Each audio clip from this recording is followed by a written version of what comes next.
அல்ஹம்துலில்லாஹி நஹ்மதுஹு வ நஸ்தஈனுஹு வ நஸ்தக்ஃபிருஹு வ நு'மினு பிஹி வ நதவக்கலு அலைஹி வ நஊது பில்லாஹி மின் ஷுரூரி அன்ஃபுஸினா வ மின் ஸய்யிஆத்தி அஅமாலினா மன் யஹ்திஹில்லாஹு ஃபலா முضில்ல லஹு வ மன் யுضلில்ஹு ஃபலா ஹாதிய லஹு வ அஷ்ஹது அன் லா இலாஹ இல்லல்லாஹு வஹ்தஹு லா ஷரீக லஹு وأشهد أن سيدنا محمدا عبده ورسوله أما بعد فقد قال الله تعالى في القرآن العظيم والفرقان المجيد يا أيها الذين آمنوا اتقوا الله حق تقاته ولا تموتن إلا وأنتم مسلمون يا أيها الناس اتقوا ربكم الذي خلقكم من نفس واحدة وخلق منها زوجها وبث منهما رجالا كثيرا ونساء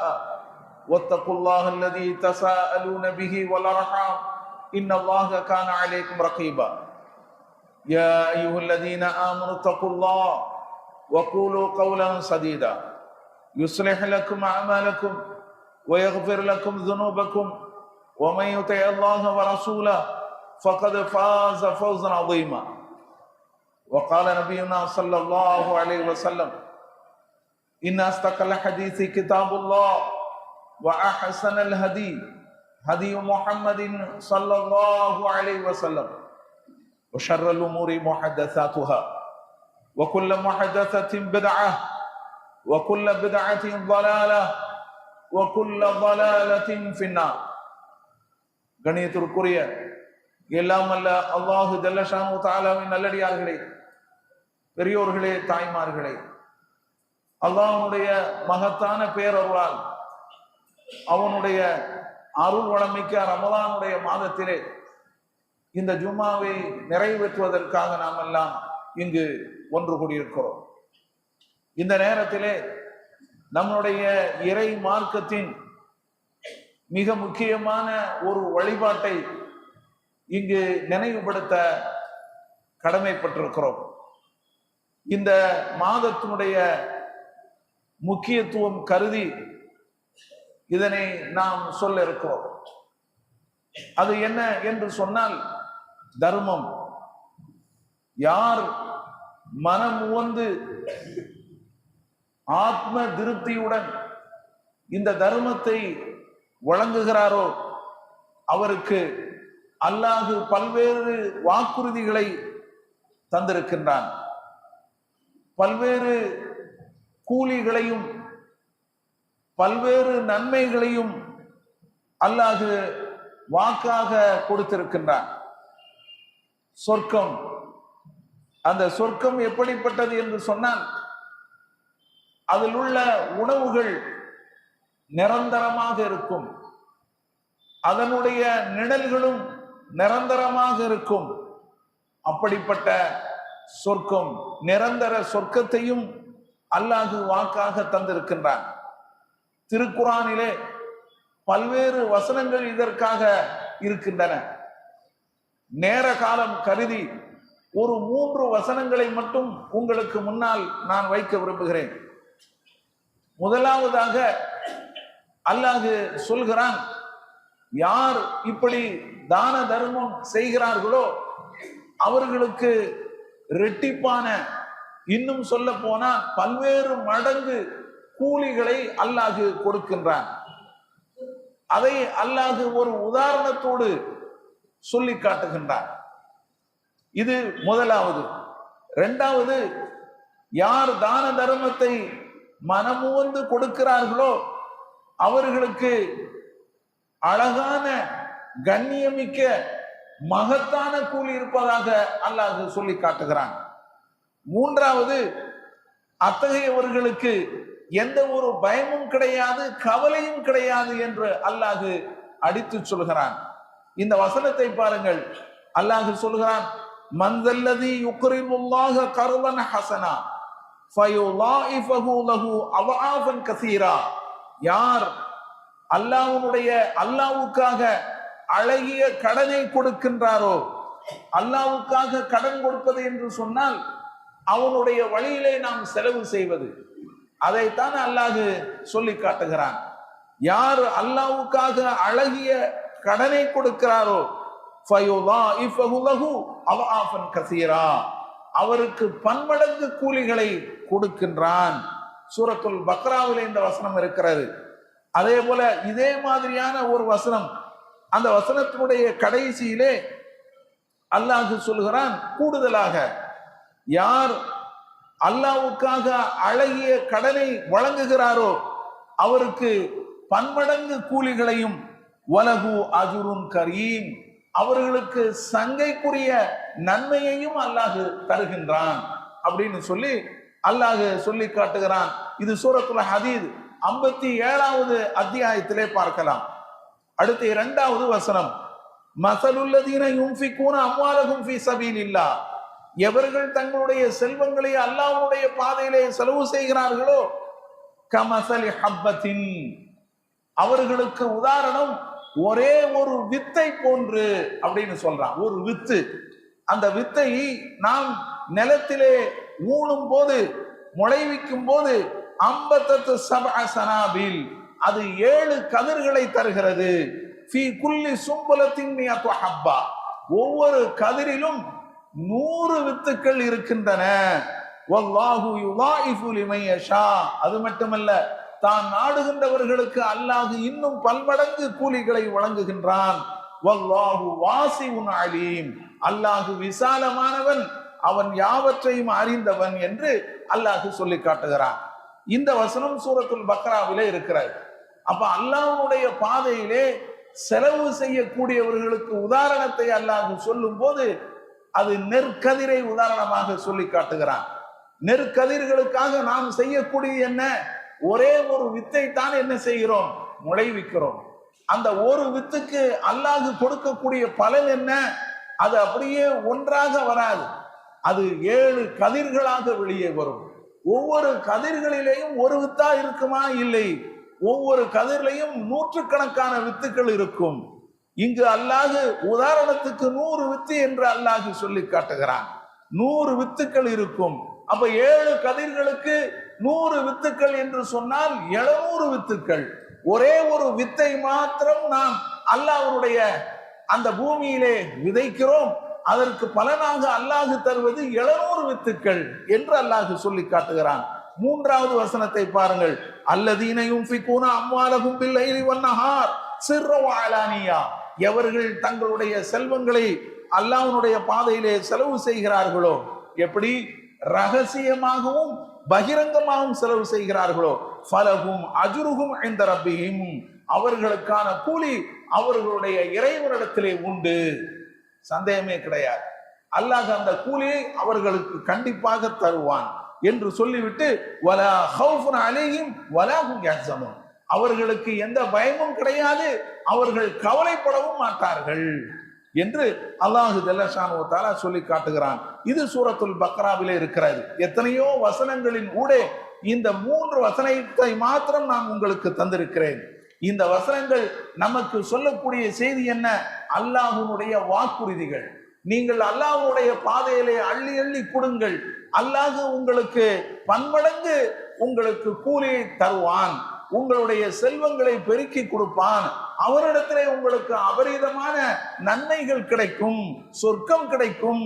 அது மாத்திரமல்ல, உங்களுக்கு எந்த கவலையும் கிடையாது, எந்த பயமும் இருக்காது என்று அல்லாஹ் ஜல்லஷானு வ தஆலா சொல்லி காட்டுகிறான். நபிகள் நாயகம் ஸல்லல்லாஹு அலைஹி வஸல்லம் அவர்கள் இது குறித்து ஏராளமான நன்மைகளை தம்முடைய பொன்மொழிகளிலே அவர்கள் சொல்லி இருக்கிறார்கள். இருந்த போதிலும் ஒன்றை மட்டும் நான் உங்களுக்கு சொல்ல விரும்புகிறேன். என்ன என்று சொன்னால், நபி ஸல்லல்லாஹு அலைஹி வஸல்லம் அவர்கள் சொல்லி காட்டுகிறார்கள், குல்லு இம்ரிஇன் ஃபீ ظில்லி ஸதகத்திஹி, ஒவ்வொரு மனிதனும் தான் செய்த தர்மத்தினுடைய நிழலிலே இருக்கின்றான். எதுவரை, ஹத்தா யுஃப்ஸல பைனன் நாஸ், நாளை மறுமையில் மனிதர்களுக்கு இடையே தீர்ப்பு வழங்கப்படும் வரை. இந்த உலகத்திலிருந்து மறுமை வரைக்கும் இந்த உலகத்துல அவன் கொடுக்கிறான் என்று சொன்னான், அல்லாஹ்வுடைய பாதையிலே அவன் தான தர்மங்களை செய்கிறான் என்று சொன்னால், அந்த தர்மத்தினுடைய நிழலே அவன் இருப்பான், அது அவனை காப்பாற்றும். எதுவரை, தீர்ப்பு வழங்கப்படும் வரை மறுமையிலே. அங்கே தீர்ப்பு வழங்கப்படும் போது அதற்கான கூலிகள் இன்னும் பல மடங்காக இருப்பதை அவன் பார்க்க முடியும். பல மடங்கு கூலிகளை அல்லாஹ் அவனுக்கு தருவான். நான் ஏற்கனவே அந்த வசனங்களிலே சொல்லி இருப்பதை போல என்று நபிகள் நாயகம் ஸல்லல்லாஹு அலைஹி வஸல்லம் அவர்கள் கூறினார்கள். இந்த ஹதீஸை அறிவிக்கக்கூடிய ஒரு அறிவிப்பாளர், இரண்டு அறிவிப்பாளர் என்று வைத்துக் கொள்ளுங்கள். ஒரு அறிவிப்பாளர் தம்முடைய மற்றொரு அறிவிப்பாளரை பற்றி சொல்லி காட்டுகிறார். அந்த ஒரு அறிவிப்பாளர் சொல்லி காட்டக்கூடிய அறிவிப்பாளர் யசீது என்பவர். அவர் இன்னொரு அறிவிப்பாளரான அபுல் ஹைர் என்பவரை பற்றி சொல்லி காட்டுகிறார். அபுல் ஹைர் என்பவர் எனக்கு இந்த செய்தியை அறிவித்திருக்கிறார். அவரை பற்றி நான் சொல்லுகிறேன். லா யுக்திஉஹு யௌமுன் இல்லா தஸத்தக ஃபீஹி பிஷைஇன் வலவ் கஅகா அவ் பஸலா அவ் கதா. அவர் சொல்கிறார், இந்த அபுல் ஹைர் இருக்கிறாரே, இந்த ஹதீஸை அறிவித்தவர், நபிகள் நாயகம் ஸல்லல்லாஹு அலைஹி வஸல்லம் அவர்கள் சொல்ல கேட்டதில் இருந்து, இந்த செய்தியை அவர்கள் அறிவித்ததில் இருந்து எந்த ஒரு நாளும் தான தர்மம் செய்யாமல் அவருக்கு கழியாது என்று சொல்லி காட்டுகிறார். எந்த அளவுக்கு என்று சொன்னால், ஏதாவது ஒன்றை அவர் தான தர்மம் செய்து விடுவார். ஒரு கேக்கு அல்லது ஒரு வெங்காயம் அல்லது வேற ஏதாவது ஒன்று, என்ன கிடைத்தாலும் அற்பமாக இருக்குன்னு நினைக்க மாட்டார். வெங்காயம் என்ன, அது மிகப்பெரிய ஒரு பொருளா? ஒரே ஒரு வெங்காயத்தை நீங்க இன்னும் வச்சுக்கிடுங்க, இதை வச்சு நீங்க ஏதாவது பண்ணிக்கிடுங்க என்று கொடுக்கிறது இருக்கிற ஒரு அற்பமான பொருள் தான், கொடுத்துருவாரு. ஒரு அற்பமான ஏதாவது ஒரு பொருள் இருந்தாலும் சரி, அவர் தானமாக கொடுத்து விடுவார். எந்த ஒரு நாளும் தான தர்மம் செய்யாமல் அவருக்கு கழியாது என்று சொல்லி காட்டுகிறார். ஏன்? நபிகள் நாயகம் ஸல்லல்லாஹு அலைஹி வஸல்லம் அவர்கள் சொன்ன செய்தி அப்படி. அவர் தர்மத்தினுடைய நிழலிலே இருக்கிறார். இன்னும் சொல்ல போனால், நபிகள் நாயகம் ஸல்லல்லாஹு அலைஹி வஸல்லம் அவர்கள் அந்த சின்ன சின்ன அந்த தர்மங்களை பற்றி சொல்லி காட்டுகிறார்கள். இந்த தான தர்மம் செய்யும் போது அற்பமாக இருக்குதுன்னு கூட நம்ம நினைக்க கூடாதாம். ஏன்? நபி ஸல்லல்லாஹு அலைஹி வஸல்லம் அவர்கள் சொல்லுகிறார்கள், யாரேனும் ஒருவர் ஒரு பேரித்தம்பள அளவு தர்மம் செய்பவரை ஆனால், அதுவும் அவருடைய தூய உழைப்பில் இருந்து, மின் கஸ்பி தய்யிபின், தூய உழைப்பில் இருந்து செய்வாரே ஆனால், வலா யக்பலுல்லாஹு இல்ல தய்யிப், அல்லாஹ் தூய்மையானதை தான் ஏற்றுக்கொள்கிறான். யதகப்பலுஹா பி யமீனி, தனது வலக்கரத்தால் அல்லாஹ் அதனை ஏற்று சும்மை யுரப்பீஹா லி ஸாஹிபிஹி, அவருக்காக, அந்த தர்மத்தை செய்தவருக்காக வளர்க்கின்றான். எப்படி? உங்களில் ஒருவர் குதிரை குட்டியை வளர்ப்பது போல வளர்க்கின்றான். எதுவரை? ஹத்தா தக்கூன மிஸல் ஜபல், அது ஒரு மலை அளவு வரும் வரை அப்படின்னு நபிகள் நாயகம் ஸல்லல்லாஹு அலைஹி வஸல்லம் சொல்றாங்க. குதிரை குட்டியை உதாரணமா சொல்றாங்க. அரபு நாடுகள்ல குதிரை கிடைச்சுன்னு சொன்னா ரொம்ப பக்குவமா அதை பார்த்து பார்த்து பிள்ளைகளை போல என்ன செய்வாங்க, வளர்க்குவாங்க. ஏன்னா அதனுடைய பயன்பாடு, அதிலிருந்து கிடைக்கக்கூடிய வருமானம், அதெல்லாம் ஒரு தனி கதை என்பதனால அது அவங்க என்ன செய்யறாங்க, அது ஒரு பெரிய சொத்தாக, அது ஒரு பெரிய குடும்பத்துல உள்ள ஒரு உறுப்பினராக பார்த்து அதை என்ன செய்வாங்க, வளர்க்குவாங்க. அதனால அந்த உதாரணத்தை சொல்லி காட்டுறாங்க. குதிரை குட்டியை வளர்ப்பது மாதிரி கண்ணும் கருத்துமாக அல்லாஹ் என்ன செய்யறான், அவர் செய்த அந்த தர்மத்தை வளர்க்கிறார். தர்மம் செய்தது என்னது? லட்சம் ரூபாயா கொடுக்கிறான்? இல்லை, ஒரு பேரித்தம்பள அளவு, ஒரு அற்பமான பொருள், ஒரு பேரித்தம்பளம் அளவு அவன் தர்மம் செய்திருக்கிறான். இன்னும் சொல்ல போனால் நபிகள் நாயகம் அந்த தர்மத்தை அவன் அந்த அளவுக்கு வளர்த்து எதுவரை கொண்டு வந்து விடுகிறான்? மலை அளவுக்கு கொண்டு வந்து விடுகிறான். மறுமையில நாம் அவனை சந்திக்கும் போது அவன் தூக்கி கொடுப்பான் மலை அளவு நன்மை. இது என்ன? மனிதனை ஆச்சரியப்படுவான். நான் செய்த தர்மமும் ஒரு அற்பமானது, அதற்கு இவ்வளவு பெரிய கூலியா என்று அவனே ஆச்சரியப்படும் அளவுக்கு அந்த தர்மத்தினுடைய பலன் இருக்கும் என்று நபிகள் நாயகம் ஸல்லல்லாஹு அலைஹி வஸல்லம் அவர்கள் சொல்லி காட்டியிருக்கிறார்கள். இது சஹீஹுல் புகாரில, சஹீஹ் முஸ்லிம்ல இது பதிவு செய்யப்பட்டிருக்கிறது. ஆக அந்த அபுல் ஹைர் என்பவர் அற்பமாக இருக்கிறதே என்று நினைக்காமல் தினமும் ஒரு தர்மத்தை செய்யக்கூடிய வழக்கத்தை அவர் மேற்கொண்டிருந்தார் என்று அந்த அறிவிப்பாளர் சொல்லி காட்டுகிறார். பாருங்க, நபிகள் நாயகம் ஸல்லல்லாஹு அலைஹி வஸல்லம் அவர்கள் சொல்லக்கூடிய அந்த செய்தி மகத்தான செய்தி. தாம் செய்த தர்மத்தினுடைய நிழலே ஒரு மனிதர் இருந்து கொண்டே வருவார் கியாமத் நாள் வரை என்று ஸல்லல்லாஹு அலைஹி வஸல்லம் அவர்கள் சொல்லி காட்டியிருக்கிறாங்க. அதே போல நமக்கு பல்வேறு சந்தோஷங்கள் கிடைக்கிறது, அதற்காக கூட நாம தான தர்மம் செய்யலாம். என்ன சந்தோஷம்? உதாரணத்துக்கு சொல்ல போனா, அதாவது நம்மளுடைய நோய், பல நாட்களாக என்ன செய்யறோம், ட்ரீட்மெண்ட் எடுக்கிறோம், அல்லது அந்த நோயினுடைய தன்மை மிக கொடூரமானது, பயங்கரமானது, நாம் என்ன செய்யறோம், ட்ரீட்மெண்ட் எடுத்து ஒரு வழியாக அல்லாஹ்வுடைய அருளால் என்ன செய்யறோம், அதுல இருந்து பூரணமாக குணம் பெறுகிறோம். இது ஒண்ணு. இன்னொன்னு இருக்கிறது, கஷ்டப்பட்டு படித்து படித்து பரீட்சைக்காக படித்து ரிசல்ட் வரும்போது நல்லது ஒரு மார்க் கிடைக்கிறது, நம்ம ரிசல்ட் என்ன செய்யறோம், பாஸ் பண்றோம். இது மாதிரியான விஷயங்கள் நம்மளுடைய வாழ்க்கையில் நடக்கிறது. அதுபோல வியாபாரத்துல நம்ம வியாபாரத்தை தொடங்கணும், தொடர்ந்து நாம அதை நடத்திட்டு வரோம், அதுல நமக்கு நல்ல லாபம் வருகிறது, வரத்தான் செய்யும். ஒரு நாளைக்கு திடீரென்று லாபம் அதிகரிக்கும், நமக்கு சந்தோஷமா இருக்கும், இன்னைக்கு நல்ல பெனிஃபிட் கிடைச்சிருக்குத அப்படின்னு சொல்லுவோம். இது ஒரு கட்டம். அதே போல இன்னொன்னு இருக்கிறது, என்ன அப்படின்னு சொன்னா, குடும்பத்துல ஒரே பிரச்சனை, குடும்பத்துல தொல்லை, குடும்பத்துல சந்தோஷமின்மை, இந்த மாதிரியான விஷயங்கள், குடும்பத்துல துன்பங்கள், இதெல்லாம் இருந்து ஒரு கட்டத்துல என்ன செய்யுது, அது முடிவுக்கு வருகிறது. குடும்பம் ஒரு நிம்மதியாக அன்றில் இருந்து செயல்பட ஆரம்பிக்கிறது. இப்படி ஒரு நிலைமையை மனிதன் சந்திக்கிறான்.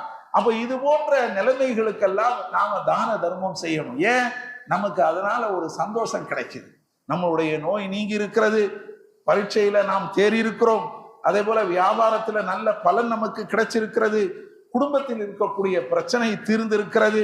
இதெல்லாம் நமக்கு சந்தோஷம் இல்லையா? இந்த சந்தோஷத்துக்காக, அல்லாஹ்வுக்கு நன்றி செலுத்துவதற்காக நாம் என்ன செய்யணும், தான தர்மங்களை செய்யணும். எப்படி என்று சொன்னால், இதுக்கு ஒரு ஆதாரம் இருக்கிறது. என்ன என்று சொன்னால், நபிகள் நாயகம் ஸல்லல்லாஹு அலைஹி வஸல்லம் அவர்களுடைய காலத்துல தபூக் யுத்தத்துல கலந்து கொள்ளாம ஒரு 3 பேர் என்ன செஞ்சுட்டாங்க, பின்னடைஞ்சு போயிட்டாங்க, கலந்து கொள்ளல. ஒரு 3 நபி தோழர்கள், ஒருவருடைய பெயர் காப் இப்னு மாலிக், இன்னொருவருடைய பெயர் முராரத் பின் ரபீ, இன்னொருவருடைய பெயர் ஹிலால் பின் உமையா. இந்த முராரத் பின் ரபி, ஹிலால் பின் உமையா, இந்த 2 பேர்களை பொறுத்தவரையில இவங்க கொஞ்சம் வயசானவங்க, அவங்களுக்கு பல்வேறு தேவைகள் வீட்டுல இருக்குது, அதனால அவங்க பின்னடைஞ்சிட்டாங்கன்னு எடுத்துக்கொள்ளலாம். ஆனா இந்த காப் இப்னு மாலிக்கை பொறுத்தவரையில அவர் நல்ல ஒரு வாட்டசாட்டமான இளைஞராக அவர் திகழ்ந்திருந்தார். அவரை மார்க்கம் என்ன செய்யல, தண்டிக்காம விடல. இந்த 3 பேரையும் சேர்த்துதான் நபியா அல்லாஹ் தண்டிக்கிறான், இந்த 3 பேரையும் சேர்த்துதான் தண்டிக்கிறான். ஆனாலும் இந்த 3 பேர்களுக்கும் உரிய அந்த தண்டனை கிட்டத்தட்ட நபிகள் நாயகம் ஸல்லல்லாஹு அலைஹி வஸல்லம் அவர்கள் ஒரு 50 நாட்களுக்கு சமூக பகிஷ்காரம், சமூகத்திலிருந்து அந்த 3 பேரை என்ன செய்யறாங்க, விலக்கி வைக்கிறாங்க நபிகள் நாயகம் ஸல்லல்லாஹு அலைஹி வஸல்லம் அவர்கள். அப்போ என்ன நடக்குது அப்படின்னு சொன்னா, 50 நாட்களுக்கு பிறகு அல்லாஹ்வே முன் பாவம் போதும் விட்டுருங்க, அவர்களை நான் மன்னிச்சிட்டேன் அப்படின்னு சொல்லி என்ன செய்யறான், அல்லாஹ் அந்த வசனத்தை அருள்கிறான். இது சூரத்து தௌபாவுல 118வது வசனத்துல இது இடம்பெற்றிருக்கிறது. அல்லாஹ்வே என்ன செய்யறான், மன்னிப்பு வழங்குறான். அப்ப நபிகள் நாயகம் ஸல்லல்லாஹு அலைஹி வஸல்லம் அவர்கள் மன்னிப்பாங்களா இல்லையா? நபிகள் நாயகம் ஸல்லல்லாஹு அலைஹி வஸல்லம் அவர்கள் கோச்சிக்கிடல, அல்லாஹ்வுக்காக கோச்சிக்கிட்டாங்க. அவங்களுக்கு வகி வந்திருக்கும், இந்த 3 பேரை நீங்க பகிஷ்காரம் செய்யுங்க அப்படின்னு சொல்லி, அதன் மூலமா தான் செயல்பட்டு இருப்பாங்க. இப்ப அல்லாஹ்வே முன் அந்த தௌபாவை சொல்லும் போது அவங்கள்ட்ட அதை சொல்றாங்க, மக்கள்கிட்ட சொல்றாங்க, அந்த 3 பேரை பற்றிய தௌபா இறங்கி இருக்கிறது அப்படின்னு சொல்லி வசனத்தை ஓதி காட்டுறாங்க. இந்த செய்தியை தூக்கி கொண்டு ஒருவர் என்ன செய்கிறாரு, காப் இப்னு மாலிக் கிட்ட வாரார். உங்களுக்கு விஷயம் தெரியுமா, உங்களை அல்லாஹ் மன்னித்து விட்டதாக வசனம் அருளப்பட்டிருக்கிறது அப்படின்னு சொல்றாரு.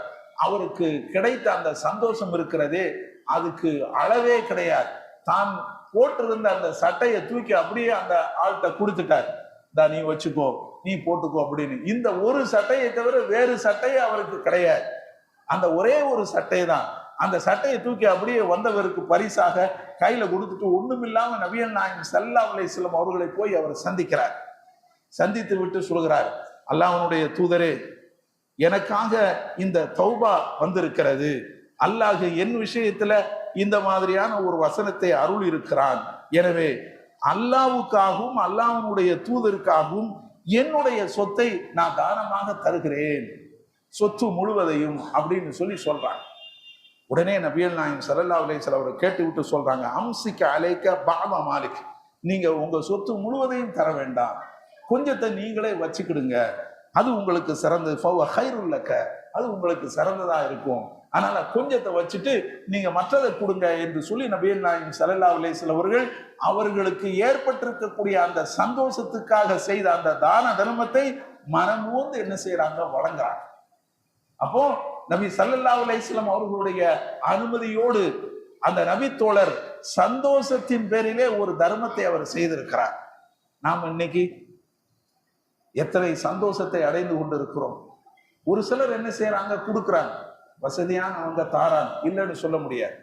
அவங்க என்ன செய்யறாங்க, அவங்களுக்கு கிடைச்ச அந்த சந்தோஷத்துல என்ன செய்யறாங்க, ஒரு அக்கீக்காவை கொடுப்போம், ஒரு குர்பானியை கொடுத்த ஆட்டை அறுத்து என்ன செய்வோம், நான் மக்களுக்கு விளம்புவோம் அப்படின்னு சொல்லி சிலர் செய்யறாங்க. ஆனா எல்லோருக்கும் அந்த பண்பு வர வேண்டும். அதுதான் இந்த ஹதீஸ் நமக்கு சொல்லக்கூடிய செய்தி. சஹீஹுல் புகாரியிலே இது இருக்கிறது. பிறகு அவர் ஒரு அளவுக்கு அவர் ஒரு சொத்தை வைத்து விட்டு மற்ற எல்லாவற்றையும் அவர் கொடுத்தார். புகாரியில இந்த செய்தி பதிவு செய்யப்பட்டிருக்கிறது. எனவே அன்பிற்குரியவர்களே, இது மாதிரியான தான தர்மங்கள் நாம் என்ன செய்யணும், செய்ய வேண்டும். நம்மளுடைய நாம் ஒவ்வொருவருமே அந்த நபித்தோழர் எடுத்த அதே சங்கல்பத்தை நாமும் எடுத்துக்கொள்ளணும். எந்த ஒரு நாளும் நமக்கு ஒரு தர்மம் செய்யாமல் கழியக்கூடாது அப்படிங்கிற ஒரு சங்கல்பத்தை எடுத்துக்கொண்டு நாம ஒவ்வொரு நாளும் என்ன செய்யணும், தர்மம் செய்ய நாம் பழகிக்கொள்ள வேண்டும். எல்லாமல்ல அல்லாஹு ஜல்ல ஷானஹு வ தஆலா அப்படிப்பட்ட நன்மக்களாக நம்ம அனைவரையும் ஆட்சி அருள்வானாக என வேண்டி அடுத்த உரையிலே மீதியை நான் சொல்வேன் இன்ஷா அல்லாஹ். அஸ்ஸலாமு அலைக்கும்.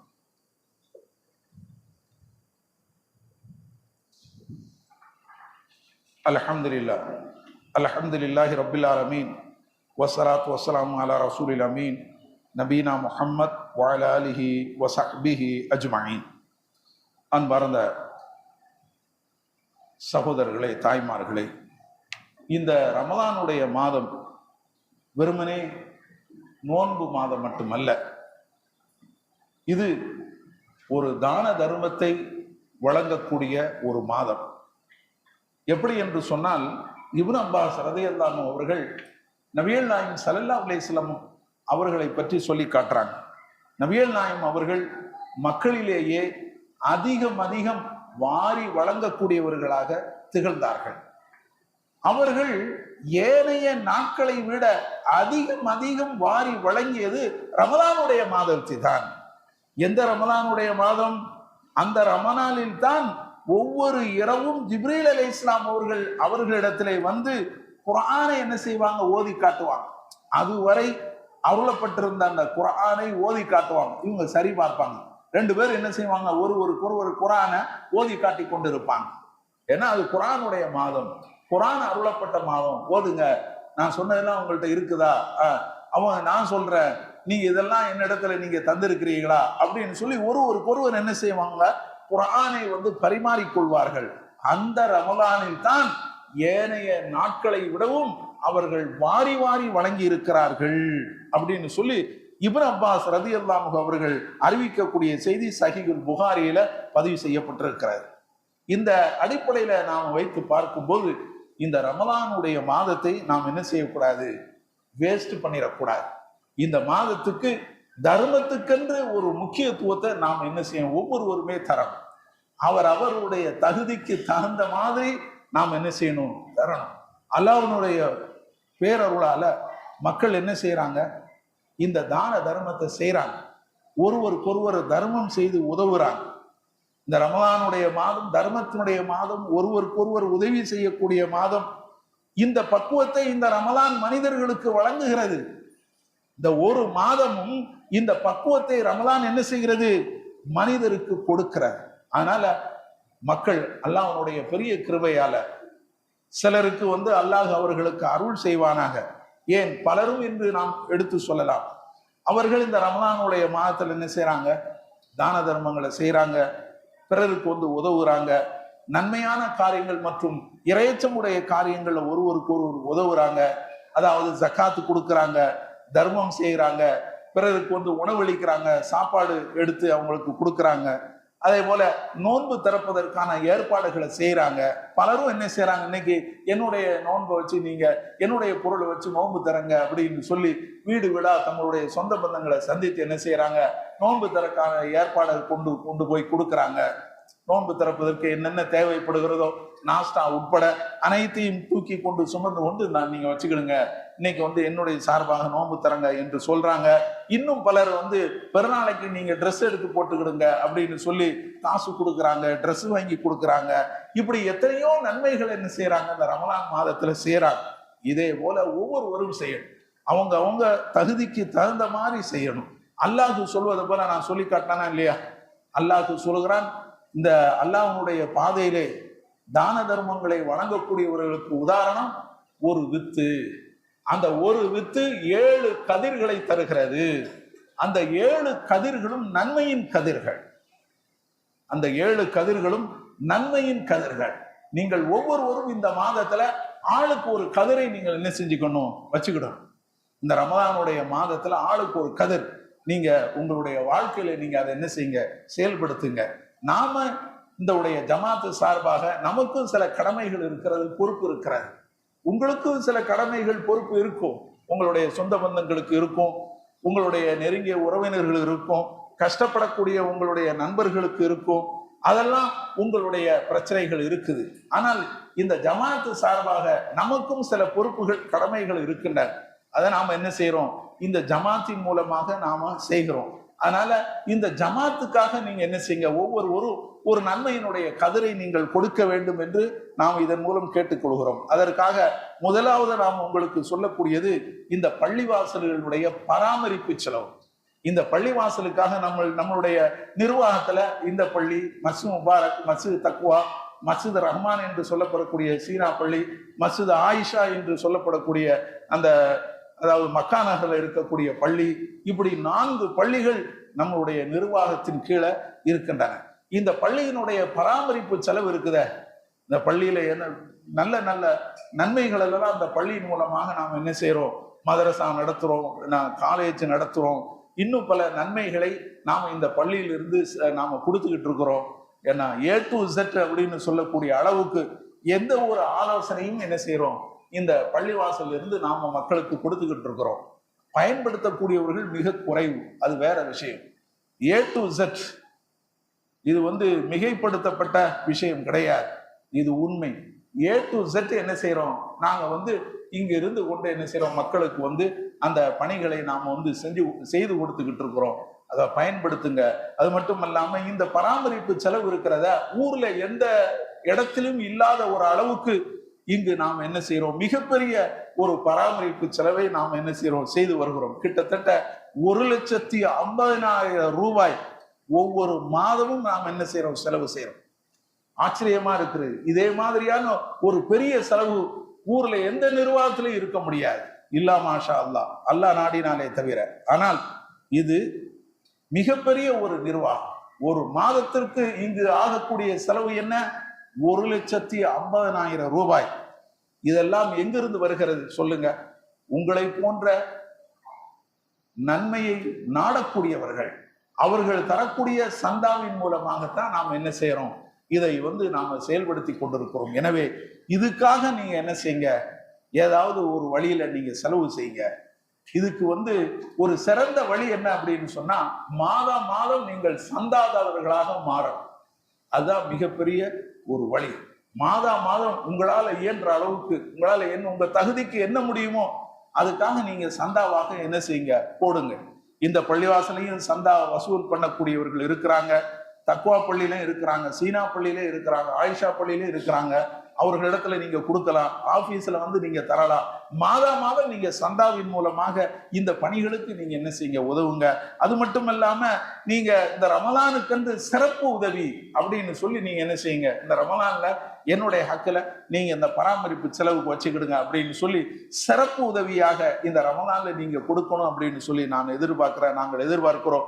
அதே போல இரண்டாவதாக பைத்துல் மால் என்ற ஒரு சிஸ்டம் இங்க இருக்கிறது. அதை நாம வந்து ஆதி காலத்துல இருந்து, ஜலீல் மதனியுடைய காலத்துல இருந்து அல்லாஹ் அவர்களுக்கு அருள் செய்வானாக, அவங்களுடைய காலத்திலிருந்தே நம்ம என்ன செய்யறோம், இதனை நிறைவேற்றி கொண்டு வருகிறோம்.